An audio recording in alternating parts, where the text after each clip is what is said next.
So first of all, I just wanted to say that I did an hour on the Stairmaster today, so you need to talk to me nice. Like, I'm really unstoppable. It's crazy. But anyway, enough of all that. Okay, so we have officially made it through the first month of the year. How are we feeling? Are we feeling good about the way we started off the year? Or do you feel like you could have done things a little bit differently? If you feel like maybe you could have done things a little bit differently, that's okay. Remember, we're still in the first quarter of 2025. There's time to still make adjustments. But the thing is, don't keep putting off making adjustments, because time is going to continue to move whether you're keeping up or not. So if you feel like you didn't do the things that you would set out to do in the beginning of the year, what's the holdup? Put the pedal to the metal. While it is not the end of the world that you didn't get off on the best foot, you do have to keep in mind that time is not waiting for you. So if you want to keep pushing things off and procrastinating, then before you know it, it's going to be December and you're going to be in the same position come this time next year. Is that what you want? Remember that we want to be action oriented. We don't want to just talk about the things we want to do. We want to actually implement the things that we intend to do. So let's take a step back and think about the things that we've done over the past month. If the things that we've done over the past month have not been conducive to our growth, then how about we write down all of these things and different ways that we can replace these habits with better habits to get the results that we want to see. So I'm re-listening to an audiobook. The book is called The 12-Week Year. And basically what this book is talking about is breaking down your year into 4 quadrants, 4 quarters, and 12 weeks in each quarter. Instead of taking the year as 12 months, we're instead going to break it down into 4 quarters with 12 weeks. And within these 4 quarters, these 12 weeks, we have certain objectives that we want to reach.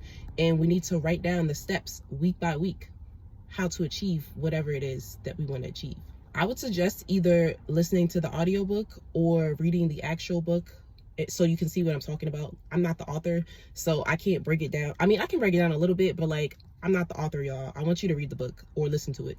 So we're going to separate our year into the 4 quarters, and there's a main goal for each quarter. So with each of the 12 weeks, there should be a weekly goal. You have to decide what you want your weekly goal to be for every week that will ultimately lead to you achieving your big 12-week goal. And I feel like this is effective instead of just having like one big goal that you want to accomplish for the entire year, because it's easy to procrastinate if you have this one thing that you want to achieve over an entire year, because you keep telling yourself, oh, I have time. Oh, I have time. I have time. And then before you know it, you don't have time anymore. So instead of doing that and giving yourself excuses to procrastinate, we break it down into the quarters. What do you want to achieve this quarter? And then what do you need to do weekly to ultimately achieve this quarterly goal at the end of the 12 weeks? So I'm not going to share what my quarterly goal is until the end of my 12 weeks, just because, I don't know, call me superstitious or whatever, but you don't need to be in my business until I finish what I'm intending to do. Because even though I'm not worried about who's taking in my content and who's thinking whatever about me, who's saying whatever, I still don't want people putting their opinions into my business until I've achieved the thing that I said I was going to achieve. So anyway, the intention of this strategy is to encourage you to take action instead of procrastinating. Like I said, it's very, very easy to drag things out over a 12-month period. But if you're cutting that 12-month period down to 12 weeks to achieve a goal, it's giving you less time. It's giving you less room to procrastinate.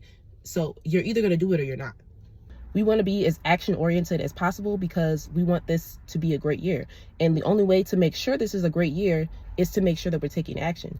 It's so easy to fall off and get distracted by day-to-day things when, like I said, you have this one big goal that you think you have so much time to achieve, when in reality, a year is not that long of a time. Like, a year blows by. I don't know if it's just me or what, but it seems like the older I get, the quicker the years pass. So we want to make sure that we're not just letting time slip past year after year because we think we just have all the time in the world, when the truth is we don't. If you're going to take action, you need to just do it. Don't keep putting it off. I feel like this is something I say to y'all a lot, and I'm going to keep saying it because I feel like it's something that needs to be drilled into people's brains. We are the architects of our own realities. So Whatever actions you're taking are directly responsible for the type of outcomes you get. So if you wake up every day and you hop straight on your phone and you get consumed with whatever's on social media instead of pouring into yourself, what type of results do you think you're going to get? Take a guess. But if you're waking up every day with the intent of pouring into yourself first, and then maybe if you have time, do a little bit of mindless scrolling, then your results are going to be a lot different. Every single action you take in this life has a reaction. So if you would like to see positive change in your life, then you have to be taking positive actions consistently. Otherwise, you're going to continue to get negative results. So once again, I'm encouraging everybody to try out this strategy from the 12-week year. Break down your year into 4 quarters, and then within those 4 quarters, break everything down into 12 weeks. Make a weekly goal for each week, and then have an overall goal, or have an overall goal and then make a weekly goal for each of the 12 weeks. And then every week, work towards achieving your weekly goal. And then at the end of the 12 weeks, you should be at your big goal, or at least close to achieving your big goal. The main point of doing things in that way is to get you to take action. If you fall a little bit short of your goals, that's okay. As long as you're taking action on a regular basis and making progress, you're on the right track. The main point is to make sure that you're actually doing something and not just wasting your time. So give that a shot and check out that book for reference. Don't forget that this is our year of just doing things. Just do it. Take action. Don't procrastinate. Take a chance on yourself. Believe in yourself. And you can do anything.